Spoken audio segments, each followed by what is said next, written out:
Perhaps the most powerful organ that we ever built was for the Roosevelt Memorial Park Cemetery. And they wanted the organ powerful enough so that it could be heard for a mile or two as the funeral procession approached the park. And that also was built on 50-inch wind pressure on several of the stops. And that organ was played by rolls, as well as having a console so it could be played by hand. I do want to mention something about the roll attachment. We made two different rolls. One had 160 holes in the tracker bar crosswise. The other one had 105. And we were building organs for homes, most of them with the smaller roll. This larger one has never been duplicated. With 160 holes crosswise, we operated 340 different things, either keys or stops. Now, the way we did that was that there were, for 10 of the holes, there were 10 vertically as well as crosswise. One was a firing hole, and depending upon which one of these holes was passing over the bar of the 100, you see there were 10 times 10, why that would fire that, or any number of them. And in that way, we were able to play this organ as a 2-manual organ or a 3-manual organ at times. And we had an organ in the studio. That was not the whole thing. We had a perforating machine so that when the organist, and Jesse Crawford, for instance, recorded for us, played 1 minute after he finished playing, we could play the roll back for him and let him hear what he had done. And in those days, there wasn't the tape we have today for an organist to hear himself play. And nearly every one of them that came here to record for us, and we had many prominent organists come, they were all quite astonished to hear themselves play, because the organist doesn't hear himself when he's at the console. He's busy playing. And I know one of them, perhaps more than one, did it. He said, "Give me that roll." He just tore it up. I want to do it again. He wasn't happy with what he had done. One of my great regrets is that we didn't keep all this, but the Depression came along, and we sold the organs, the recording organs, and all the equipment that we had, and didn't keep it. I wish I had it today. It was a question of our survival during the Depression. As many of you know, we installed an organ in Radio City Music Hall. And that is the largest theater organ that we built. And it's used today in all of their shows.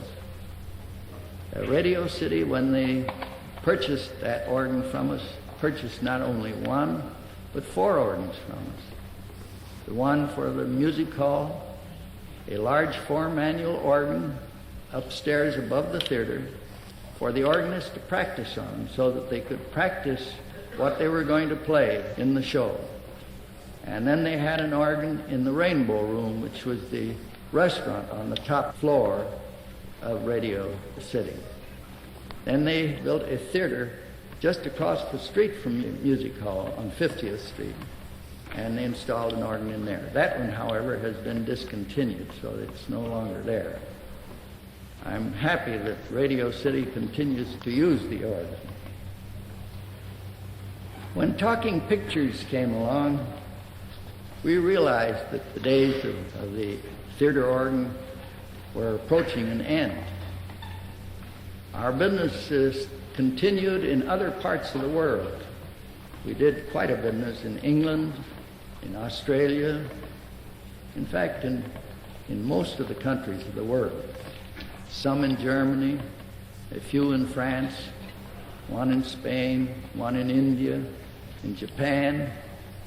I believe that is still in use. It's in one of the large department stores there. Business, however, dwindled. The Radio City Music Hall was one of the last organs that we built in this country for a theater, but we kept on shipping abroad. Then the war started in '39, and that was the end of the export business. Even though there were talking pictures, they continued to use the organs in England. In this country, they didn't to any great extent.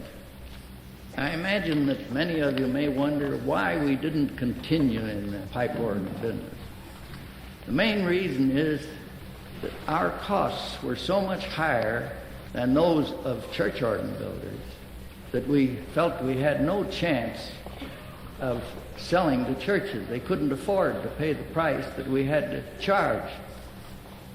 Furthermore, we had the antagonism of 99+% of the church organists of the United States. They didn't like the unit system. They didn't like the theater organs. Many of them, I think, have been converted since then, but I'm sure that there are a lot of them that still feel the same way. And those were the reasons that we didn't carry on with the business. To my mind, it was a wonderful business. I mean, it was fascinating. We had a marvelous crew of men. They were devoted artisans, and they put their hearts and souls into the work. In building organs for theaters, it was always a problem to have that organ there for the day of the opening. And that was sometimes difficult. I recall one instance where our men worked for 35 hours without sleep in order to get that organ finished and packed and expressed. We had to send it by express, so it would be there for opening day. And those openings were always a trying time, because we installed the organ when they were still doing plastering work and all kinds of other work, and dust and dirt, and you know, that's one thing that doesn't agree with an organ is dirt. It causes ciphers. And a cipher, of course, is terrible when the audience is there. You hear that pipe squealing that shouldn't squeal. And so I always avoided openings. I didn't go. I feel that it may be of interest to you to have me read a list of the people that came from Elmira in May 1910. There was Fred Smith, Dave Marr, James Nuttall, Joe Carruthers, Harry Carruthers, John Colton, Earl Beach, Gus Erickson, Jack Hurst, who was in charge of the metal pipe department. James Nuttall, I forgot to say, was the head voicer. John Badger, Charles Russell, Carl Johnson, Gus Noterman, and his son Gus. And then a Mrs. John Lindhairs, who came up from Elmira to teach our women and girls how to do this intricate work on the Hope Jones organ, because we ran all our own cables, and every organ that was built, the cables were different. So we had long tables that we'd run these cables on and form them out in advance. And of course, our drawing office had to lay everything out on paper before it was built, and that was an intricate part of the work, and very important. Then there were many men who came a little later on but weren't here originally, and I do want to mention the names of some of them. There was W. Meakin Jones, no relative of Robert Hope Jones, but he had been associated with Hope Jones in England. He came over in 1912. Lewis S. Lockwood took over as superintendent when some of the other men left, because a number of these men melted away from us between the time that we moved them up here and the time when Hope Jones died. So Lockwood was responsible for a great deal of the success of our later work, and he was responsible, along with Howard Maurer, for developing the roll system and this marvelous tracker bar. I forgot to mention that this tracker bar, you see, with paper, you have the problem that it shrinks and expands according to the humidity. This tracker bar had 2 cuts in it, and there were 2 small leaves on the side of the tracker bar. If the paper expanded, those leaves were pushed out, and electrically, the tracker bar would open up. Couldn't open very much, of course, because otherwise your music wouldn't track, but open up just enough so that it would not cause any trouble. And then if the paper shrank again, why, the bar would come back to the correct side. It was just a tiny fraction of an inch that opened up each one of these slots. Howard Maurer helped to develop that, and I regard his work very highly. There's Manley Cockcroft, who was with us, Fred Wood, Walter Berry, David Arthur, who was one of our voicers.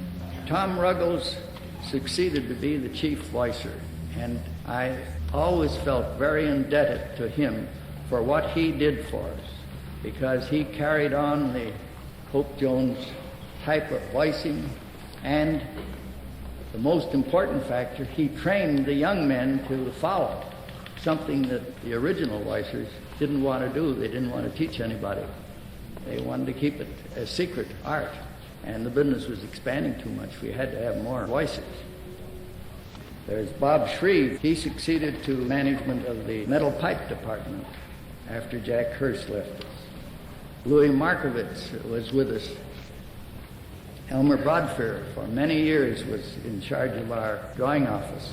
And I'm very grateful to all of those people who helped us and who did such a marvelous job in building the Wurlitzer organs. I'm also very grateful to all the many organists who made it possible for the Wurlitzer organ to achieve fame. And they did a wonderful job. You know Jesse Crawford, his wife Helen. There was Eddie Dunstetter. One of the early ones was Henry Murtaugh. There's Dick Liebert, who was the head organist at Radio City Music Hall, and Milton Charles. Clarence Reynolds, he was the organist at Denver and had been the organist at Ocean Grove. And there was C. Sharp Minor, who was a great showman, but a poor musician. But he really did show off the organ, and people liked it.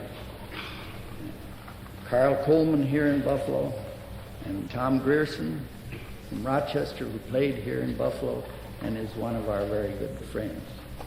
I'm grateful to all of them, and please don't feel offended if I didn't mention the name of all of them that helped us so much. I want to thank especially the Wurlitzer widows, because I know it took a lot of patience and help from the wives of the members when they purchased an organ and installed it, and without the support of their wives, it couldn't have been accomplished. Many of them helped with the actual work, and all of them showed patience. And this applies not only to Wurlitzer widows, but to the wives of all members, whatever make of organ they may have. And my appreciation to all of you for your patience and your loyalty.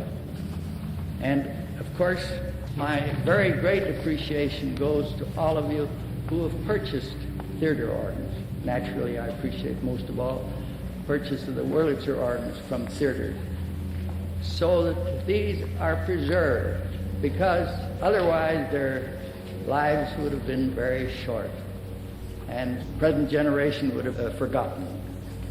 I can't close without thanking Ben Hall for the marvelous book that he wrote, The Best Remaining Seats, and the study that he made of the early history of the motion picture industry. I think that was very important to preserve for the future generations.